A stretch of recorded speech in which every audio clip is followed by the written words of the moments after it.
On a quiet autumn morning in Seattle, the rain fell softly across the city streets, creating shimmering reflections beneath the glowing cafe lights. Emily, a 27-year-old graphic designer, walked into her favorite neighborhood coffee shop carrying her laptop and a notebook filled with unfinished dreams.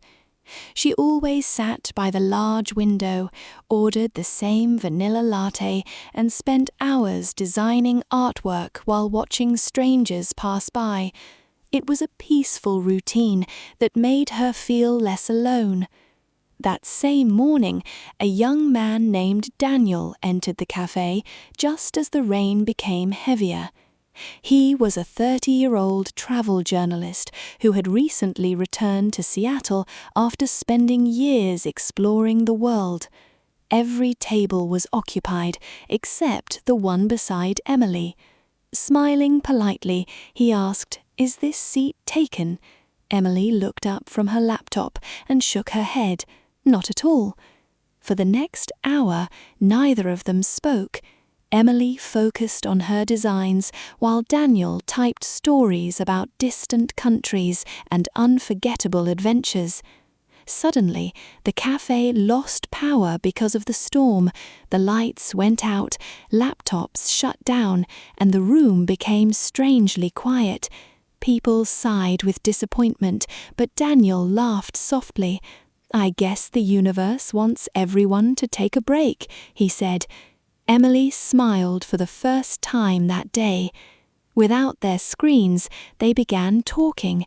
They discovered they both loved books, quiet mornings, old jazz music, and long walks in the rain. The conversation felt effortless, as if they had known each other for years instead of only a few minutes. When the electricity returned, neither of them wanted the conversation to end. Before leaving, Daniel wrote his phone number on Emily's notebook and said, "Maybe coffee tastes even better the second time." Emily smiled and slipped the notebook into her bag. Over the following weeks, they met every Saturday at the same cafe. Sometimes they talked for hours.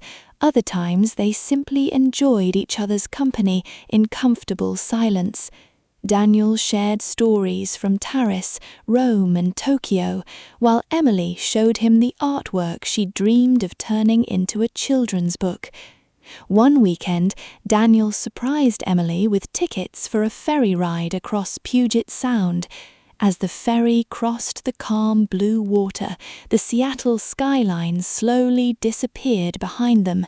The wind carried the scent of the ocean, and the sunset painted the sky in shades of orange and pink. "This is my favorite place in the city," Daniel said. Emily looked around and whispered, "I think it just became mine too." As winter arrived, their friendship grew into love. They celebrated Christmas at Pike Place Market, laughed while getting caught in unexpected snowfall, and welcomed the new year together beneath thousands of fireworks over the Space Needle. Everything felt perfect until Daniel received an email offering him the chance to become an international editor for one of America's largest travel magazines in Boston.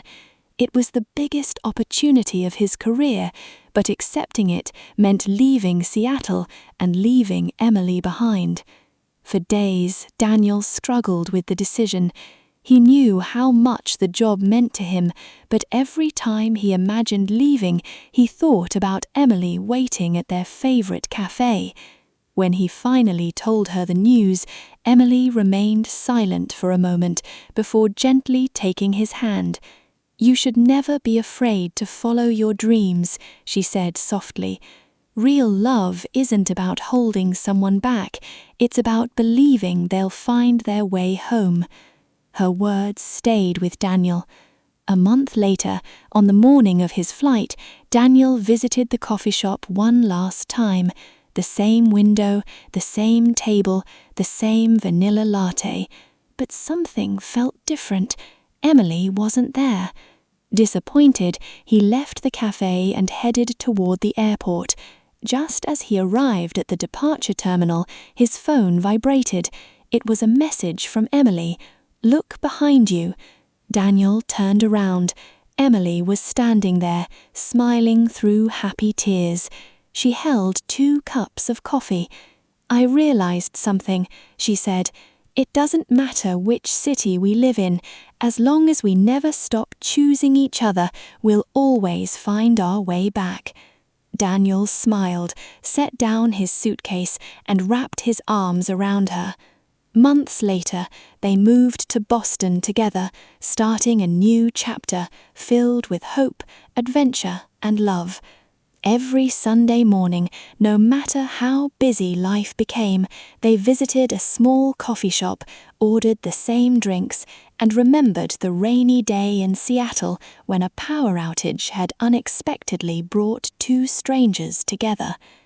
Sometimes the greatest love stories don't begin with grand gestures or perfect timing. Sometimes they begin with a simple question.